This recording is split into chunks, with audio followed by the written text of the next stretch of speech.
Number 14 Sheeba.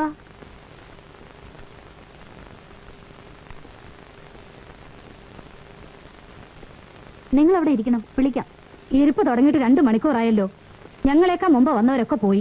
മണിക്കൂറിന്റെ കണക്കൊന്നും ഇവിടെ പറയണ്ട, ആവുമ്പോ വിളിക്കാം. ഇവിടെ എന്താ വല്ല സദ്യ മറ്റാണോ ആവുമ്പോ വിളിക്കാൻ? മിണ്ടാതിരിക്കമ്മേ, നമ്മൾ ക്ഷമിച്ചല്ലേ പറ്റൂ.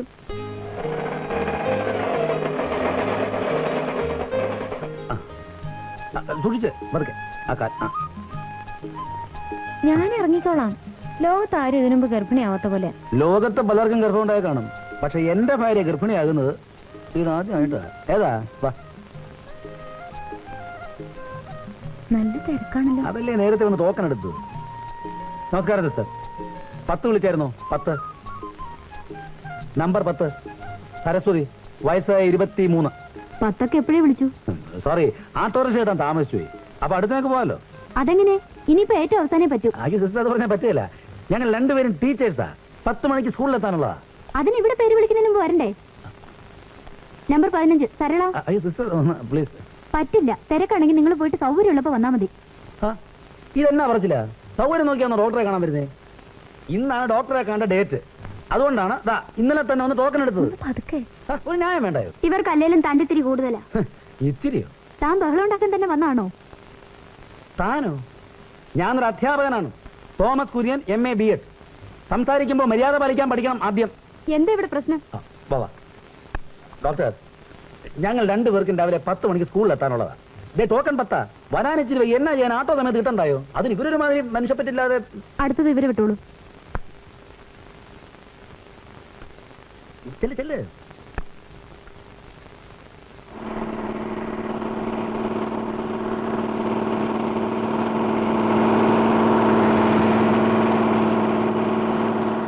ഇതെന്നാ വാഴയ്ക്ക് ഉണ്ടാക്കാനാ പാഞ്ഞു പോകുന്നത്?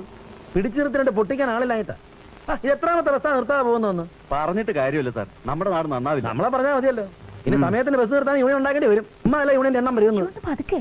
ബെല്ലടിക്കാൻ 10 മിനിറ്റേ ഉള്ളൂ. താമസിച്ചതിന്റെ മോന്ത ഞാൻ കാണണ്ടായോ? എന്തായാലും ബസ് വന്നാലേ പോവാൻ പറ്റൂ.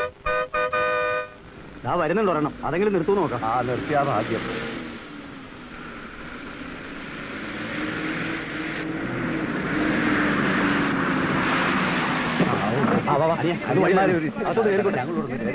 എന്റെ പൊന്നനിയ നമുക്ക്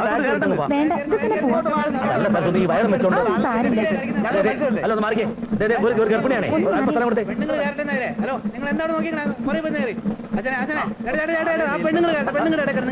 എന്റെ ഭാര്യയാണ്. ഇതെല്ലാരും എന്റെ ഭാര്യ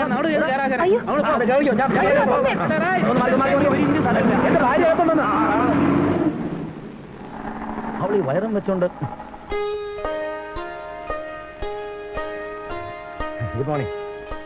ഇത്തിരി വൈകി. ഇത്തിരിയല്ല, 35 മിനിറ്റ് വൈകി.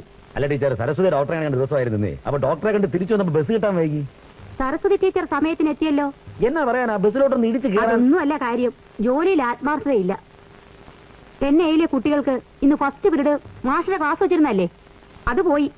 എന്ന് പറഞ്ഞ നിങ്ങളെപ്പോലുള്ള ഒരു ഉത്തരവാദിത്തമില്ലായ്മ കൊണ്ട് പാവം കുട്ടികളാ വഴിയാതരാവുന്നത്. എന്റെ ഒരു പീരീഡ് പോയെന്ന് വെച്ച് പിള്ളേർ എങ്ങനെ വഴിയാതാരാവുന്ന? കൂട്ടയും കഴിഞ്ഞ് ഞാനിവിടെ പഠിപ്പിക്കുന്നില്ലായോ? അതുകൊണ്ടായില്ലല്ലോ, കൃത്യനിഷ്ഠ വേണ്ടേ? അതെല്ലാവർക്കും വേണ്ടായോ? സമയത്തിന് ബസ് ഓടാത്തതും ഓടുന്ന ബസ്സിനകത്ത് എന്നെ കയറ്റാത്തത് എന്റെ കുഴപ്പം കൊണ്ടാണോ? ആരുടെ കുഴപ്പം കൊണ്ടായാലും ശരി, ഇത്ര ലേറ്റ് ആയിട്ട് വന്നിട്ട് ഇനി ഒപ്പിടാൻ പറ്റില്ല. മാസ് ഹാഫ് ഡേ ലീവ് എടുത്തോളൂ. എന്തിനാ ഹാഫ് ഡേ ആക്കുന്നത്? ഫുള്ളായിക്കോട്ടെ. ടീച്ചറെ, എന്റെ അപ്പച്ചന്റെ മുമ്പിൽ ഞാൻ ഇതേവരെ തോറ്റിട്ടില്ല. പിന്നെ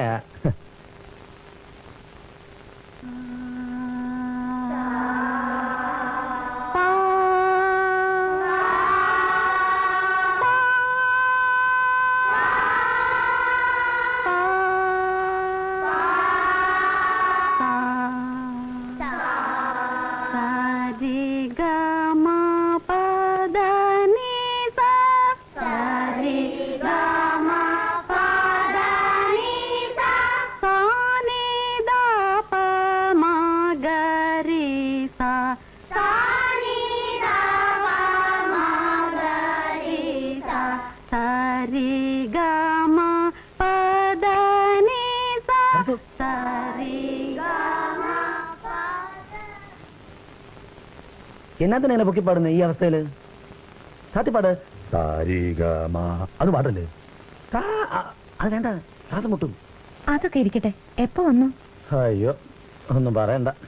തോമസ് മാസ്റ്റർ ഇത് എന്ത് വിചാരിച്ചിട്ടാ? മാഷോ ക്ലാസ് എടുക്കുന്നില്ല, ടീച്ചറെങ്കിലും പഠിപ്പിച്ചോട്ടെ. ടീച്ചറെ, ഞങ്ങൾ ഭാര്യ ഭർത്താക്കന്മാർ കൂടിയാണ്. അത് ടീച്ചർ പലപ്പോഴും മറക്കുന്നു. അത് വീട്ടില്.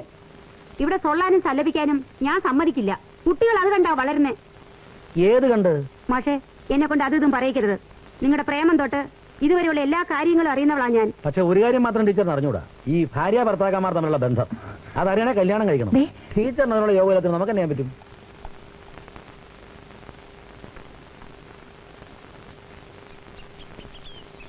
ഇതാണ് പ്രശ്നം.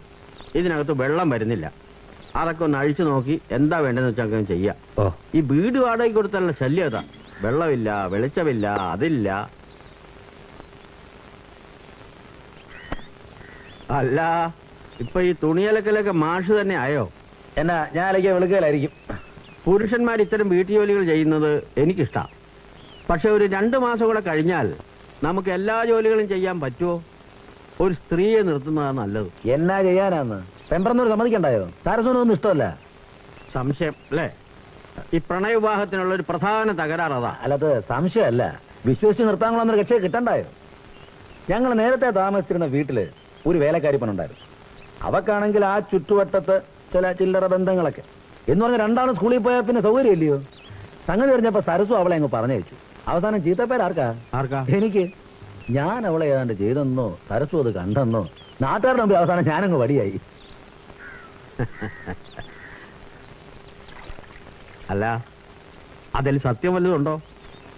പാപ്പനാനേരെ, എന്റെ തന്തയ്ക്ക് വിളിച്ചാലും എന്നെ നായരെന്ന് വിളിക്കരുത്. 30ാമത്തെ വയസ്സിൽ മുറിച്ചതാ ഞാൻ എന്റെ വാല്. വാലോ? ആ, നായരെന്നുള്ള വാല്. അത് ശരി. അന്ന് മുതൽ ഇന്ന് വരെ ഞാനൊരു പുരോഗമനവാദിയാ. ഉദാഹരണത്തിന് ഈ വീട് തന്നെ എത്ര പേര് വാടകയ്ക്ക് ചോദിച്ചതാ? ഞാൻ കൊടുത്തില്ല. മാഷ് ഒരു മിശ്രവിവാഹി ആയതുകൊണ്ട് മാത്രമാണ് മാഷക്ക് ഞാനിത് തന്നത്. നിങ്ങളൊക്കെ ജാതിയും മതവും ഇല്ലാത്തൊരു സമൂഹത്തിന് വേണ്ടി പ്രവർത്തിക്കുന്നവരല്ലേ? ഓ, അങ്ങനെ വലിയ പുരോഗമനവാദമൊന്നും എനിക്കില്ല. എന്നാ പിന്നെ മാഷ് എന്തിനാ ഈ നാട്ടുകാരെയും വീട്ടുകാരെയും അപ്പനെയും അമ്മയൊക്കെ വെറുപ്പിച്ചിട്ട് ഈ പട്ടത്തി പെണ്ണെ കല്യാണം കഴിച്ചത്? എന്ന് പറഞ്ഞാൽ എനിക്ക് സരസൂനെ ഇഷ്ടമായി, സരസൂന് എന്നെ. 2 വീട്ടുകാരുടെ കയറി അങ്ങ് എതിർത്തു. എന്നാ ചെയ്യാനാ? ഞാനിന്ന് വിളിച്ചോണ്ട് പോകുന്നു. ഏതായാലും ഞങ്ങൾക്ക് 2 പേർക്കും ജോലിയുണ്ട്.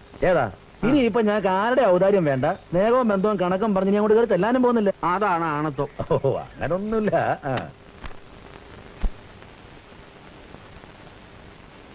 ഒന്നും കഴിച്ചില്ലല്ലോ. മതി. ഇനി രസം കൂട്ടി ഇത്രയും കൂടി ഉണ്ണാം. വേണ്ട, മതിയായിട്ടാ. എന്നും ഈ രസവും സാമ്പാറും മോരും കൂട്ടി മടുത്തൂല്ലേ? എന്നാരാ പറഞ്ഞേ? മുഖം കണ്ടാ എനിക്ക് അറിഞ്ഞൂടെ? മത്സ്യവും മാംസവും കഴിക്കണം തോന്നുമ്പോ ഹോട്ടലിൽ ചെന്ന് കഴിച്ചോളൂ. കയ്യും വായൊക്കെ നല്ലോണം സോപ്പിട്ട് കഴിക്കാൻ മതി. ഞാനൊരു കാര്യം പറയാം. നമുക്ക് 2 പേർക്കും ഒരുമിച്ച് പങ്കുവെക്കാൻ പറ്റുന്നത് ഏതാ? അതേ നമുക്ക് വേണ്ടു.